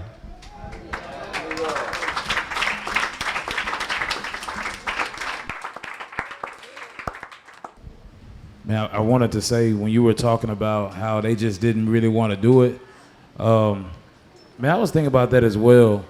Because, see, I was like, man, how is it that 10 people bought this evil report back, 2 people bought a through report back, but they would believe the evil report? Go ahead. Say that one more time. You said, I got to decipher what you just said. 10 people bought a evil report back and 2 people bought a through report back. Okay. How's it that all the people believed the evil report? Man, good question. Like, what was it? Yeah. What was it that let that happen? And I think what it is kind of like what you were saying earlier, which we got to, really allow Yahuwah to challenge us on, is how they just want that was already in them. You know what I'm saying? Like that evil report, it was already in them, and all those people did was bring it out.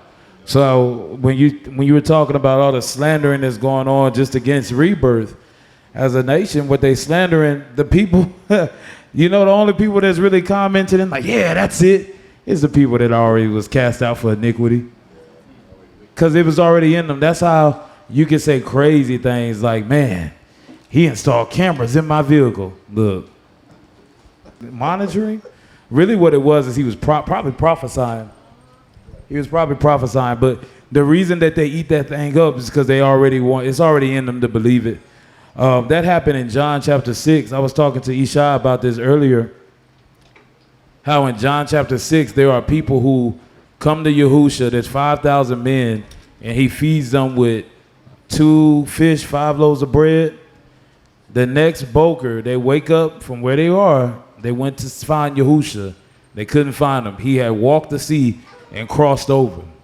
So what winds up happening is they cross over in ships, in boats to get to Yahusha. And the first thing they say is, hey, give us some of that manna that you gave us yesterday. Give us some of that bread that you gave us yesterday. But Yahusha then gives them that hard saying. He's like, man, you got to drink my blood and eat my flesh. And then all 5,000 plus of them left because they were offended at Yahusha. And something Yahuwah was kind of showing me this boker. And he was like, matter of fact, Yahusha was like, will you leave too? There's only 12 of y'all left and one of y'all is the devil. I'm like, man. And at that time, they ain't know who he was talking about. So it's like, who can endure that kind of a saying? But I guess what I'm saying is that to believe that evil report, that just means that there was already something in you that wanted to believe it. And that's why we got to be, you got to let Yahuwah really challenge you and inspect them areas. Because if you found yourself believing some of the reports, if you found yourself even thinking like, man, is this true? Then there might be something in you that you need to just check. Just being honest. There might be something in you that you need to examine. Don't just pass over that thought. You got to be like, man, why? What was in me that wanted to believe this thing?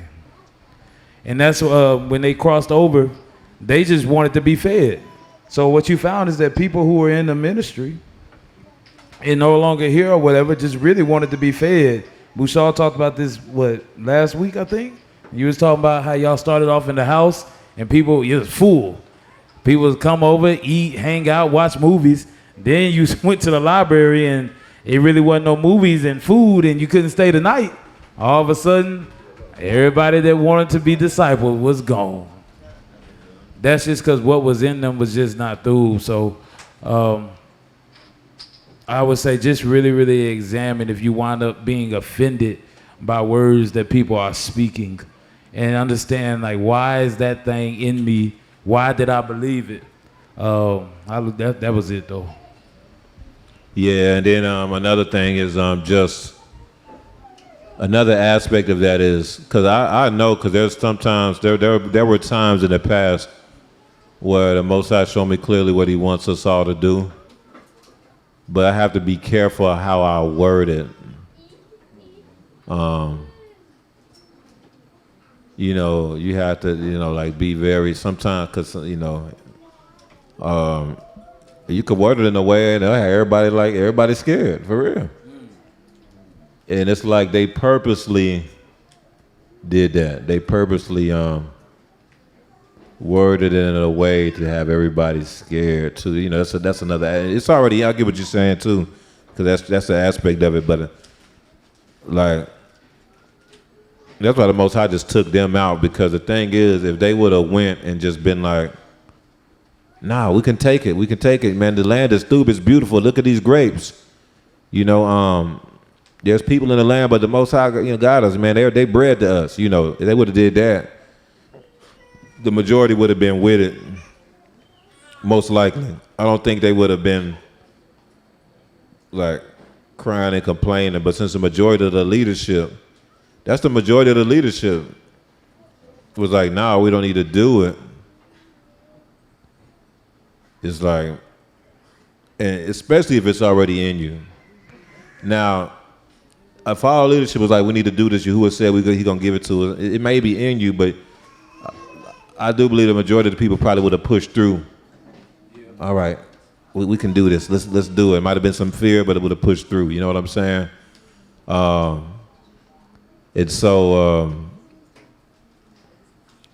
The reason why I'm bringing that up, because it's important to how you, like, listen. This isn't just for the leaders, but it's because I ran into this before where I hear one of the mishpachah talking about something that Yahuwah has for us to do to somebody else, and you're really coming from a place of fear. I've seen that before, and I'll be cringing hey, no, it ain't. Hey, no, it's gonna be through. You know, I try to, smooth it over. It's gonna be through, man. Most High said to do this. We're gonna make it happen. Cause it's like, well, what about this? What about that? Is that type of thing. Mushal said we need to do this, but what about this? What about that? How's that gonna happen? And this is, it become a thing where, oh man, you gonna have these people scared. We got this. We'll figure it out. Don't worry about it. We'll figure it out. So yeah, but yeah. So the first comment, it's not that much in here actually. So first comment is 752. This was me. It says there, Numbers 13:33. There we saw the giants, the descendants of... Before you keep going, get it. Yes, sir. Shimshon had something on that.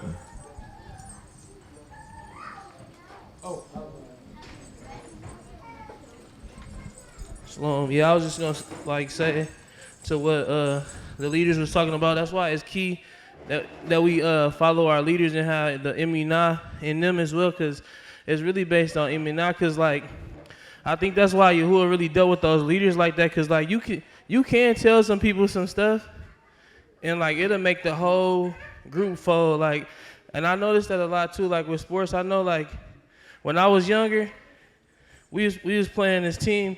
And they looked like they was in high school, and we bro, they got grown Ben on their team, and the whole team oh yeah, bro, nah, we ain't finna play them, but like that one word, if you don't got faith, it's like if Mushala Rosh and them saying something, and then it's that's what they said, cause they got the faith it's gonna do it, and it's gonna happen. But I think that was real important though, that aspect of having the faith, cause it may look that way, but it really don't be like that.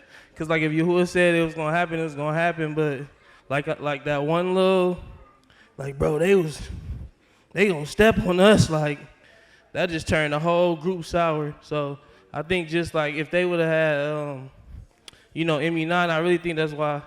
I know that's why Yahuwah really dealt with them leaders like that, cause it was bro, you just made all of them fold, bro. What is y'all doing, So yeah.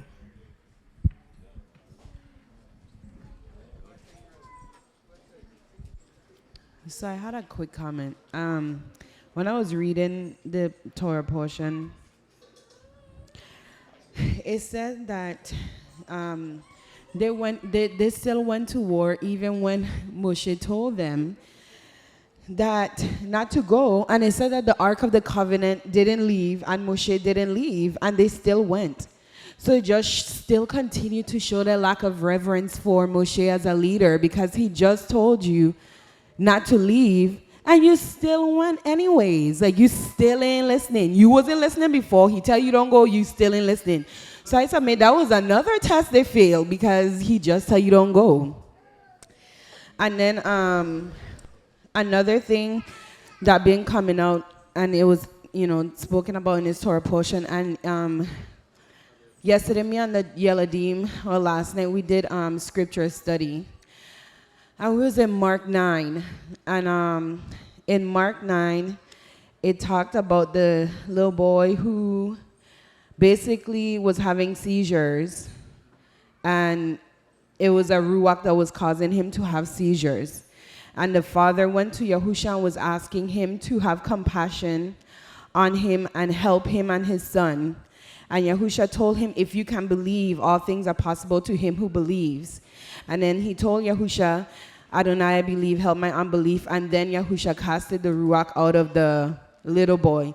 So what the ruach was showing me when I was talking to my children is that Yahusha moves on your faith. So it wasn't that he casted out the ruach and then the man had faith. No, you have to have faith and believe, and then Yahusha moves on your faith.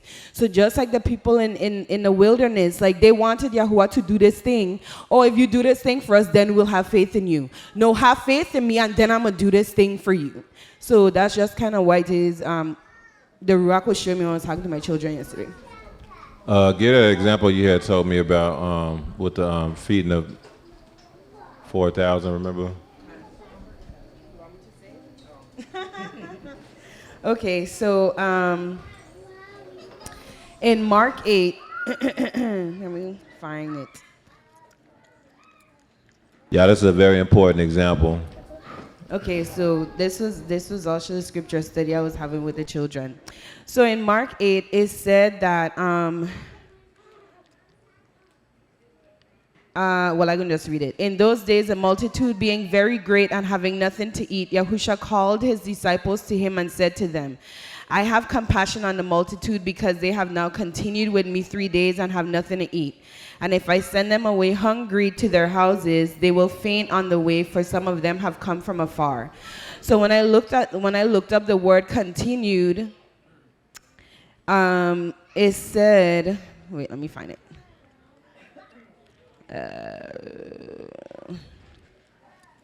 One second. Okay. When I looked up the word continue, but I can't find it right now, but I remember. When I looked up the word continued, it said that they held fast to Yahusha, like they held on to Yahusha.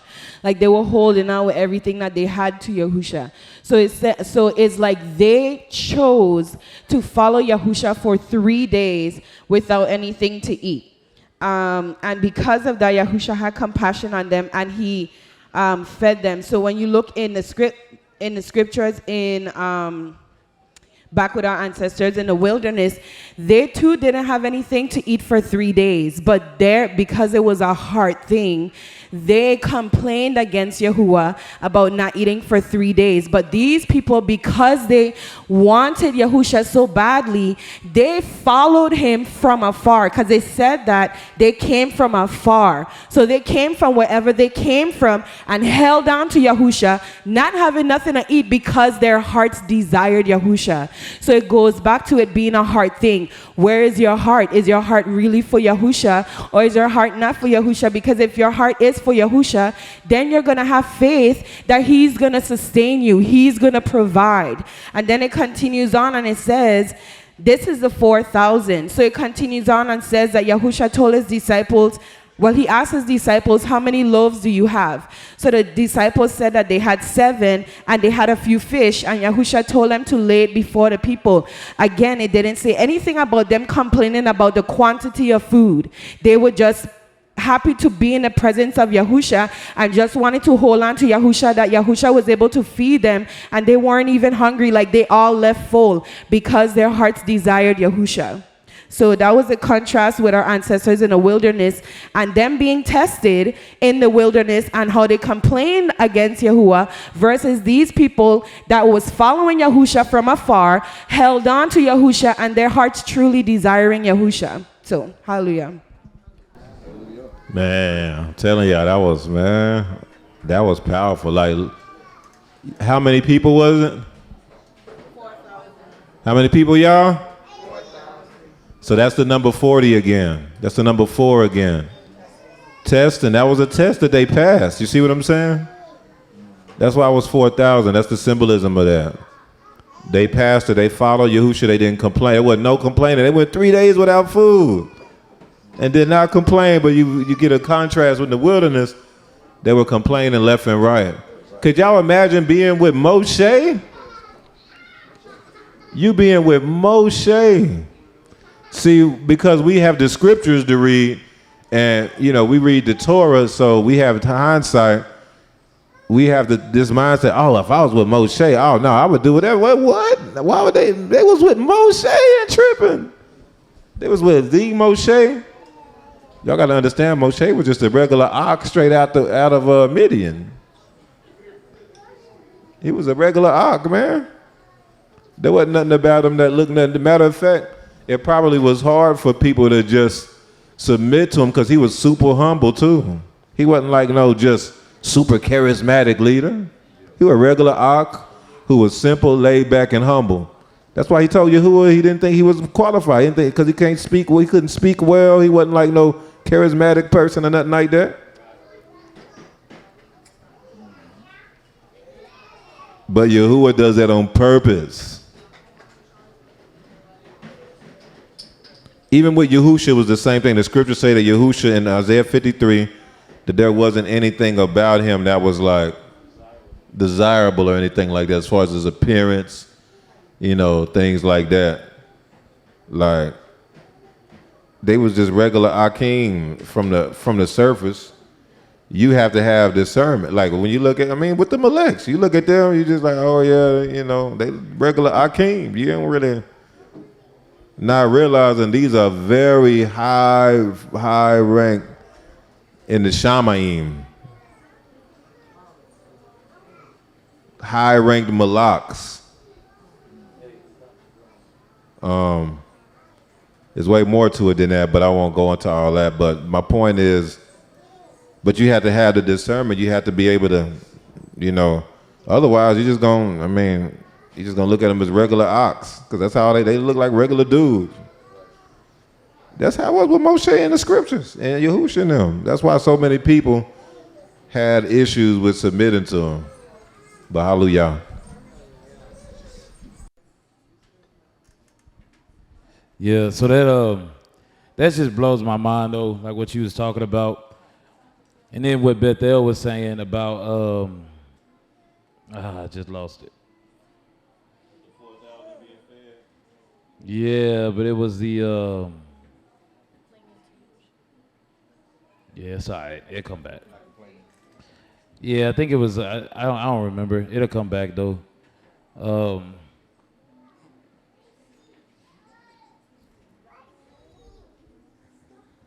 right, it'll come back. So Numbers 13:33.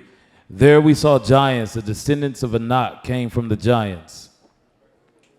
And we were like grasshoppers in our own sight. And so we were in their sight. So I thought that was important, and you already touched on it, but how you perceive affects how you receive. Because, that's what it was. Hallelujah. You were talking about how they saw Yahusha. Like they saw Yahusha for Yahusha. For the most part. Again, at the end of the day, Yahusha is like, there's 12 of y'all left. And one of y'all is a demon, a devil. But that's how they saw themselves affected how they thought that the people of the land saw them. And the other thing you said was like, man, Musha said don't go. Musha said go, and you ain't listen to him. Then Musha said don't go, and you ain't listen to him. That ties into what the Imam was saying about how we even see Mushal, and then it goes up, how we see the Melakim, how we see the Malkaot, because Musha wasn't like no, I'm telling y'all, man, like Musha, he was just a regular Og. Like the Melakim, they look like regular people, to my understanding. To me, they do. You know, I done had visions and dreams and words spoken, but they look like regular people. So they thought they was just coming against Musha, and Musha was out here just tripping. And it's interesting because in 14 it talks about, they said not only did they say, yeah, we ain't gonna listen to what you say, but then they said, and we gonna pick another leader too. Like they said, we gonna pick another. This is a democracy, so we gonna vote for the next leader. And I actually think that's what we're gonna see here in a minute. We're gonna see what's his name, Miraz Korah. I think he was a part of that. But nevertheless, how they saw themselves affected how they thought the land saw them, how they thought their enemies saw them. They's like, man, we grasshoppers, not realizing they just smashed several armies on the way to the land of Canaan. They destroyed the Amalekites, the Midianites, what's some other ones? The Midianites and the I don't know, it was the Moabites. I think it was the Moabites, Balak and Balaam. But actually, maybe I had to check that. I think that's after. Yeah, they attack them afterwards, don't they? Yeah. Yeah, okay, hallelujah. But anyway, make sure I missed no hands. Radayahu says slander equals having little reverence for the Torah. Khan. Go ahead. Did they call the children? All the other children in here, when they call the children. Okay, so I wanted to explain how slander is equal to having little reverence for the Torah, because you were saying the breakdown of it is having little reverence for the door, and another thing that could be represented as the door is the Torah, because you need the Torah to get into the kingdom, and that's also, the word Torah is also related to the word spy. How you were bringing out what you were bringing out at first, how those are literally hand in hand, and how it has to do with being marked. And so I just wanted to bring out how that's confirmation on slander being related to the spies and stuff like that.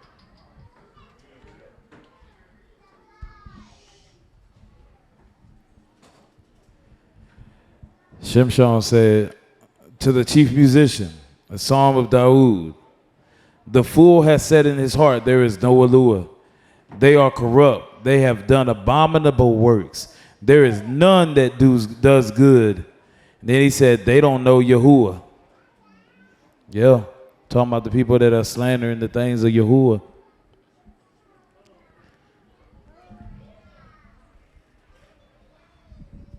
Yeah, basically, because off of the slander, that's just basically what they saying. Basically, they don't even know Yahuwah. Like, they don't even believe in Yahuwah based off of the psalm.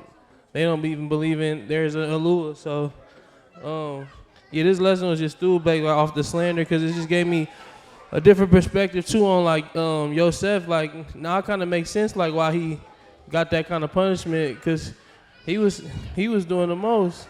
Like, he wasn't just going back and saying they weren't doing what they was doing. He was basically lying too, saying extra stuff they was doing. So, I mean, it's not through that happened to him, but now I see like why it happened to him. Yeah. And also, what happened when he was in captivity? One of the first things that happened is he got lied on, didn't he? He kept getting lied on.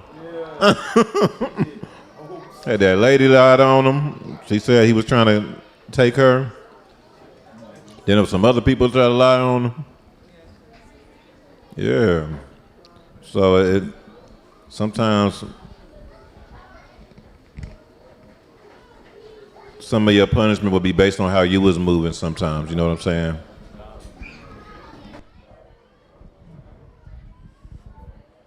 Shama, she said, all of us have experienced that too. People slandering us, saying many different things because they were not of Yahusha and have no relationship with Yahuwah or Yahusha. Yeah. Shama was saying all of us have experienced that too. I think she was talking about the part where somebody's talking about you, because she says people slandered us, saying many things, different things, because they were not of Yahusha and have no relationship with Yahuwah or Yahusha.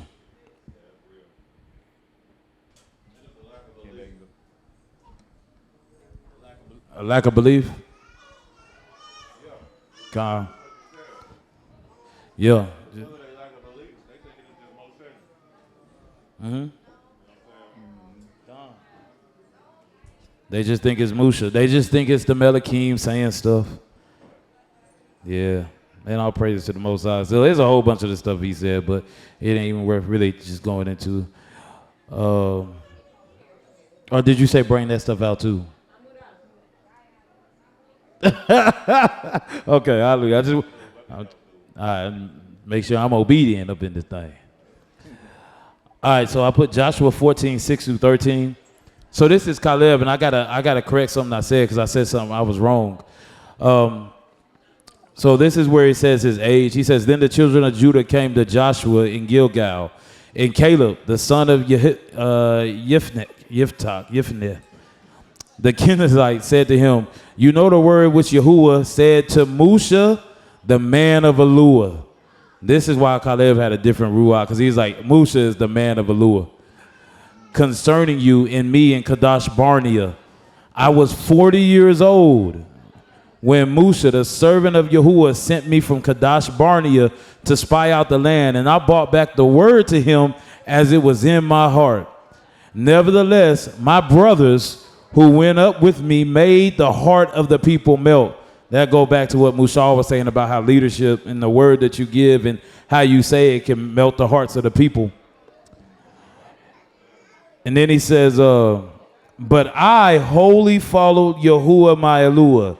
So Musa swore on that day, saying, surely the land where your foot has trodden shall be your inheritance and your children's forever, because you have wholly followed Yahuwah Eluah.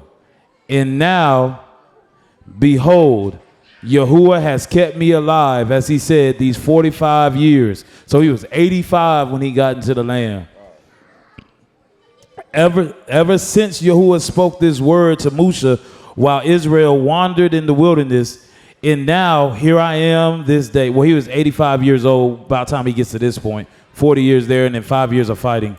And now here I am this day, 85 years old. And this is where I said I was wrong, because I said he was 80 and he was like tired. No, it was the exact opposite.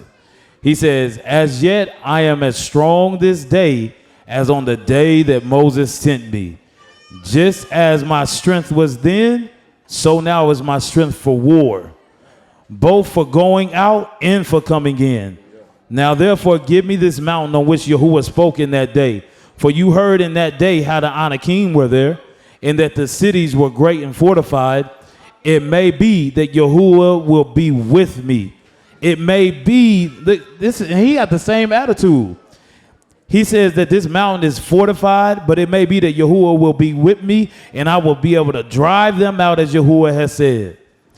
And Yahusha blessed them and gave Hebron to Caleb, the son of Yephthah, as an inheritance.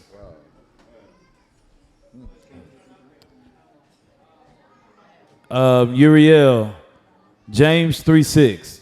In the tongue is a fire, a word of iniquity.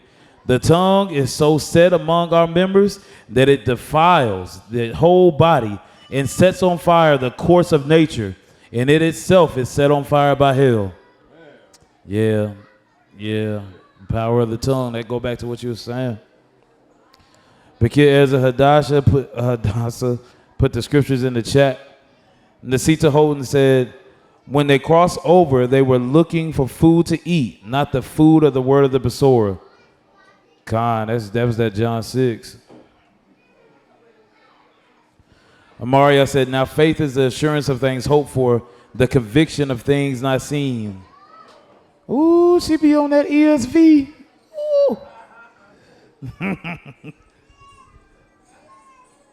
Shammah Israel said, I have to confess about some things.